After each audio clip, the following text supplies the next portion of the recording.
The TwitchCon situation is one of the biggest security failures I have ever seen that hasn't resulted in someone being killed. Let's talk about what happened at TwitchCon this week. Excuse the current setup. I am on tour in the UK, so for the next few videos, I will be posting from various hotel room cuck chairs. I hope that's okay with you. Come and see me live, loospears.com.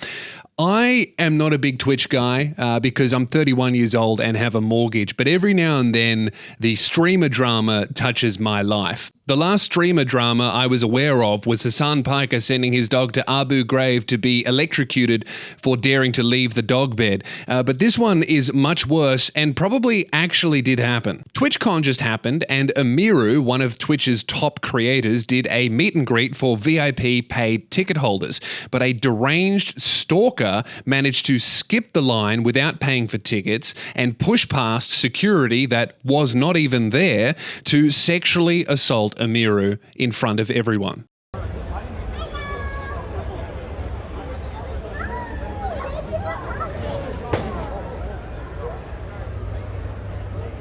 Whoa. This is one of the most disturbing things I've seen happen at a live-streamed event since the Charlie Kirk assassination.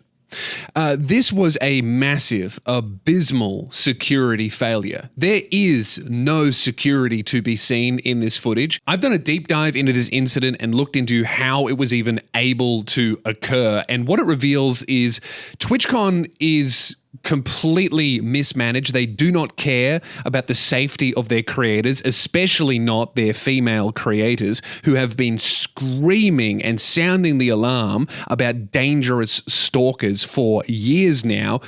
These warnings have fallen on completely deaf ears because it seems the CEO of Twitch, Dan Clancy, is much more interested in swiping through gooning clips than looking after the women he is such a big fan of. You want to explore clips?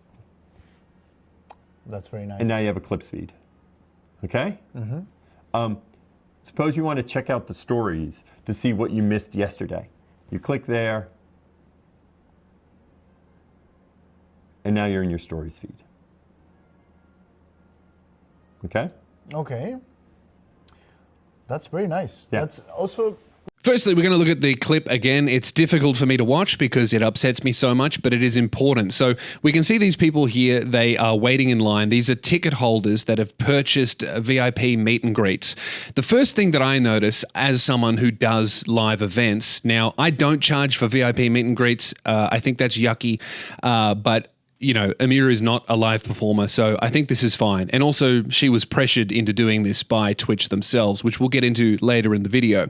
But the first thing that I notice from a security perspective, from someone who does lots of live events and who organizes them himself, is that this is not being held in a private room. This appears to be the general hall where every single ticket holder can just easily walk past these fabric barricades to do whatever they would like to whoever happens to be in the VIP spot. As we play the clip here, the second thing I notice is this dude is able to push in line, or rather he was never a part of the line, he just walked around the barricades. He's able to menacingly and aggressively walk up to the much smaller female talent who has voiced her concerns about dangerous stalkers, completely unmolested and unhindered by any security. There is no security in sight. This guy with the blue hair appears to be a VIP ticket holder who is trying to get a photo. He completely dissociates and freaks out and does nothing about what we're about to see next, which is the second worst thing that can happen to a creator in this scenario. This guy is able to get his hands on Emiru and attempt to kiss her. Looks like he also gropes her before this guy steps in. Now, this guy, I thought, was employed by Twitch, but no, he is Emiru's personal security guard. There are no security guards or employees to be seen that are actually employed by Twitch to keep their talent safe. So it is left completely up to Emiru to protect herself from these dangerous men that were easily able to circumvent the complete lack of security to molest her. The next thing I notice is that absolutely none of the men do anything. Whoa. None of these people step in, none of these people yell, none of these people say stop. They just sit and watch. This is really frustrating. It's really upsetting. But this is what the bystander effect is. And this is why you need to be very aware of what the bystander effect is, because it will affect you. People are not doing anything because people are not doing anything. And it is very important for men out in the world to understand that it is your responsibility to do something because no one else will. I know that if I'm in public and something goes down, whether it's an emergency, a woman in danger, a child hurt, someone who's fallen over, I know that no one else is going to do anything. So I know that I must. And that's a really important idea and thought and concept to really ruminate upon and understand and accept. If you are a man, nobody else is going to do anything in these scenarios. And that's why you have to. Obviously, you need to keep yourself safe. You need to make sure that it is safe for you to intervene. But if you do not, nobody else will. And that is why it is your duty as a man to protect people that are smaller and weaker than you. And that includes women and children. Every time I talk about this, I get paragraphs from insecure and cowardly beta soy boys trying to justify the idea of seeing evil in front of you and deciding to do nothing. I'm sorry, but that is not a valid option. You are a pussy. It is a man's duty and responsibility to look after people who are weaker than them, most importantly, women and children. If you disagree with that, you are a coward, and I hope to God that if anyone is ever in danger, you are nowhere around. If you disagree with this, firstly, you're wrong and a coward. Secondly, don't waste your time writing paragraphs in my comment section. Turn the video off and look yourself in the face in the mirror and ask the question, if your mother was the woman being victimized in this scenario, what type of stranger would you like to be in the room? A man like me or a coward like you? Now, some people have zoomed in and slowed down this clip, and they are claiming that this guy had a knife on him. And I watched this a few times and I did think, oh, maybe it's a knife. I've actually settled on I don't think that it is. It actually appears to be a pen that he's taken from her or had pulled out at the time. I do not think it's a knife, but it could have been. And thank goodness it wasn't, because this girl could be dead and her blood would be on Twitch's hands. This type of dangerous stalker situation happens frequently, especially for female streamers and influencers. It is a problem that seemingly has no solution. It seems almost inevitable if a woman creator amasses an audience of a few million people, there will be at least 1,000 men that would like to eat her brain. And that is a terrible, awful situation that these women find themselves in, where they are live, and if they stay in an area for more than an hour, they automatically get a 5-star wanted level on Grand Theft Auto Stalking Twitch edition. Another massive streamer, Valkyrae, I think this is Valkyrae, forgive me, I am not a Twitch fan. I see these people's highlights on Twitter and scroll past them. But this is Valkyrae, and that is, I don't know, one of them is Pokemon, another one is Sinner. Look, I don't know, this is going to come across as vaguely racist, because all of these girls are like Asian and have names that are fake, screen names, and I'm 31. I don't know who these people are. I'm sorry.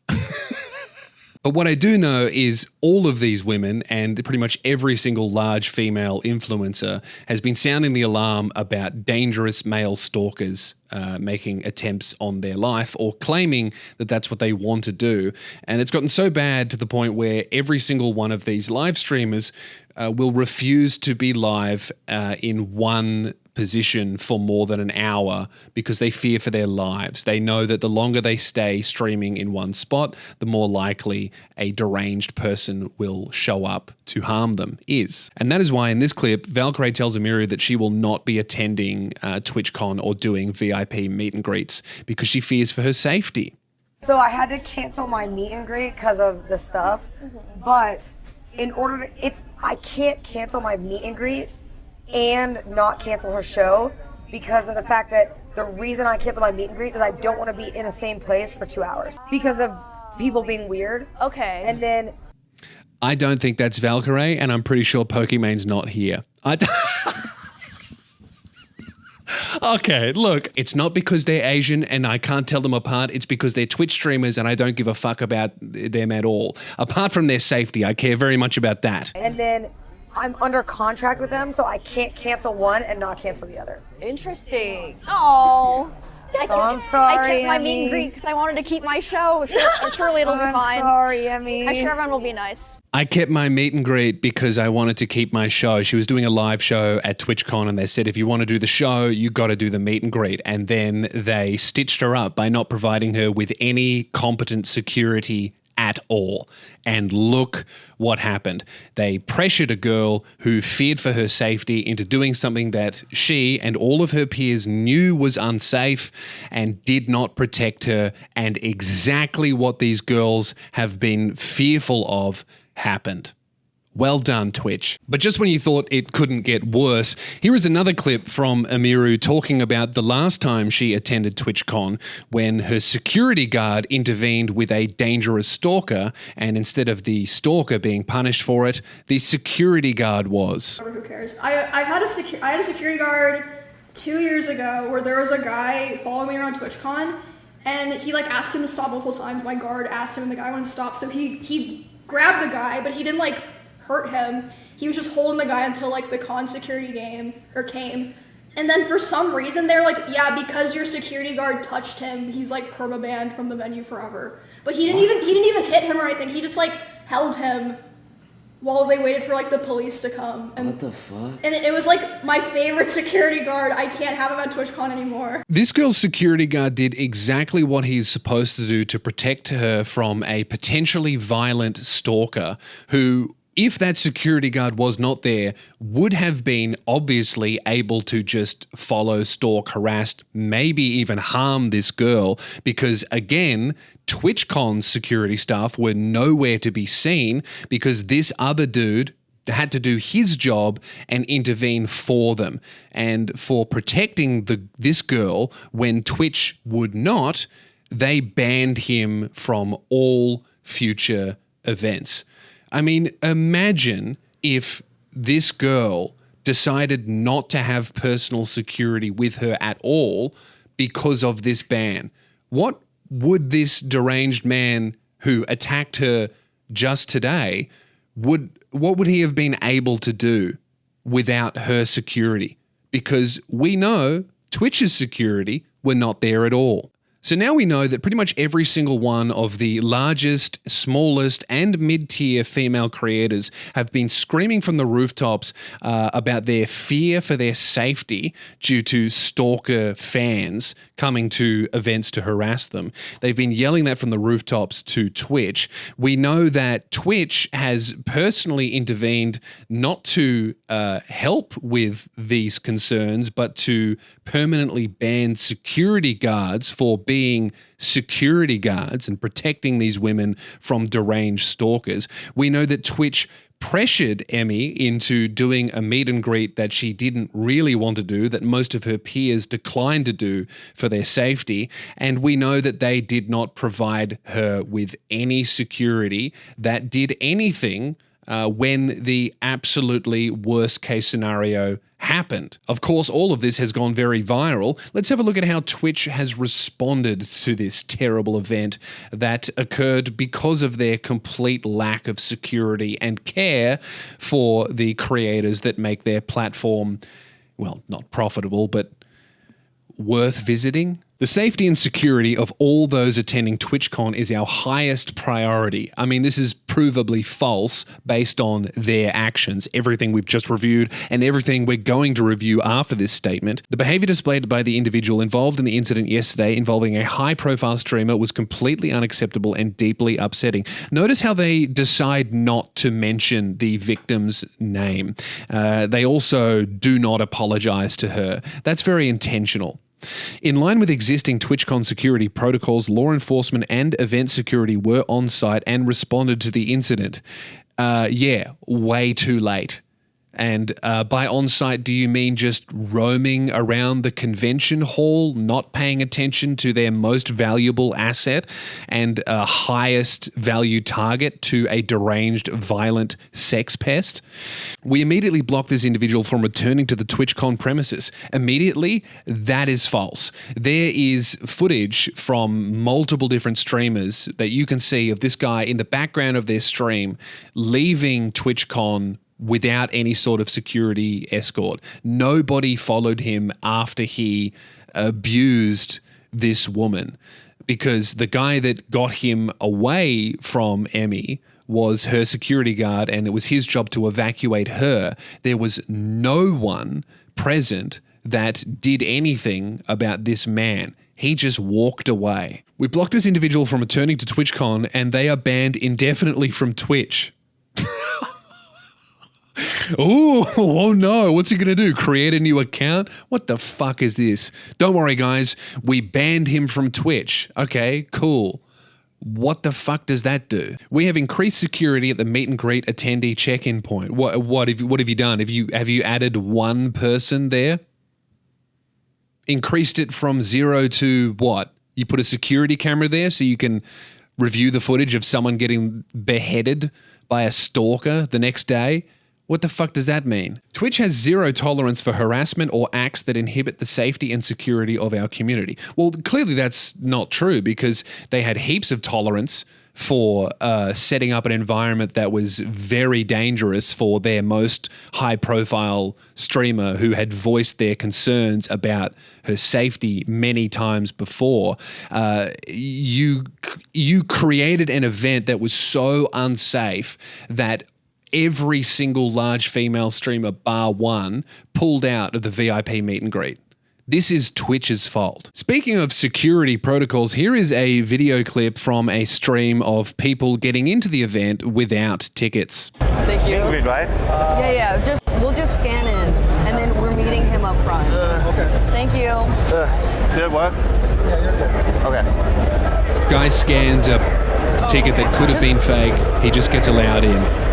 They just wave him through. See, Danny's really good at just being ultra confident about everything, and we just walked past. Yeah. We just walked past. That's the security that Twitch set up for the most high-profile live event in the year for their company.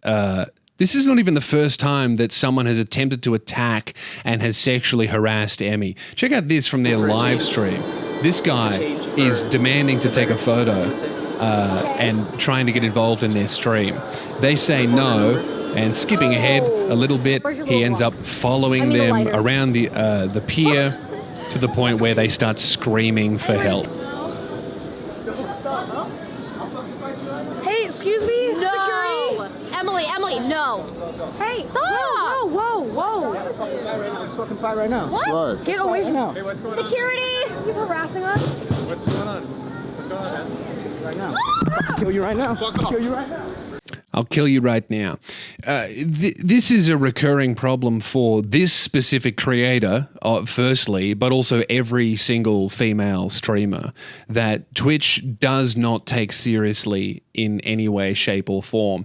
And it is a horrible, dark shame that it has taken a woman to be physically, sexually assaulted on Twitch's watch for them to actually at least pretend to take this issue seriously.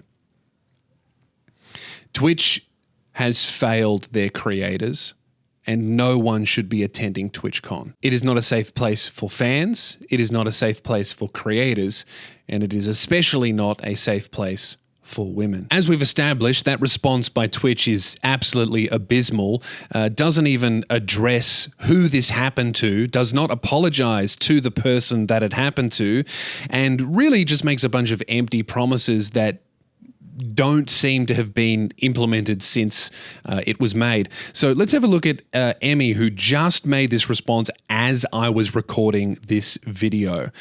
So let's see what she has to say. Hello everyone, I'm okay and thank you for all the kind messages. Sorry, I cannot respond to them all. Yesterday, the man who assaulted me was allowed to cross multiple barriers at TwitchCon and even in front of another creator's meet and greet to grab me and my face to try and kiss me. Fortunately, he was not able to, but a lot of people pointed out it could have been a lot worse. I'm obviously shaken up by what happened, and it's not the first time I've dealt with something like this, but to tell you honestly, I'm a lot more hurt and upset by how Twitch handled it during and after the fact. Like I said, I don't understand how he was able to make it to me in the first place. The security in the clip who react is my own security.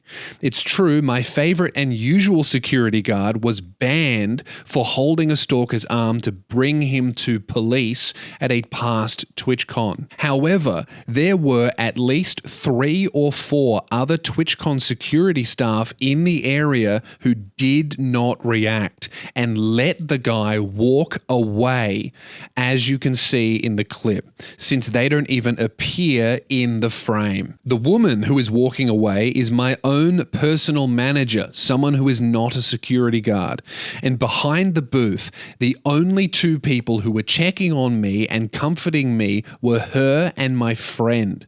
None of the TwitchCon staff came to ask what happened or if I was okay. My friend who was present told me that Twitch security were also behind the booth afterwards, joking about how they didn't even see what happened and immediately laughing and moving on to talking about something else.